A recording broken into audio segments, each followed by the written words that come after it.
দুটি লাল চোখ অন্ধকারের মধ্যে জলজল করছে। তারপর ইমাম সাহেবের ছেলের আর্তনাদের আওয়াজ শুনতে পাওয়া যায়। শুনে মনে হচ্ছিল কোনো হিংস্র পশু তার শিকারকে দুমড়ে মুচড়ে ফেলছে।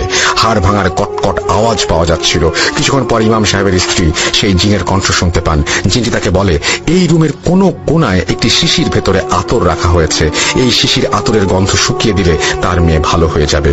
এরপর সবকিছু শান্ত হয়ে যায়। ঘরের আলো জ্বলে ওঠে। ঘরের আলো জ্বলে উঠলে সবাই দেখতে পায় ইমাম সাহেবের ছেলে মাটিতে পড়ে আছে। তার গলাটি তার মাথা থেকে আলাদা করা। তার চোখে মুখে আঁচড়ের দাগ। রক্ত ঝরছে মুখ থেকে।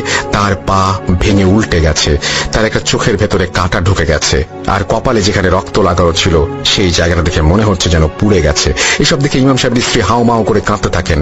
যত কিছুই হোক, তার নিজের ছেলের লাশ তিনি কখনোই এইভাবে দেখতে চাননি। আর ছেলের নিথর দেহের পাশে পড়ে আছে কুচকুচে কালো একটি বিড়ালের মৃতদেহ, আর সেই আলেমের অজ্ঞান দেহ।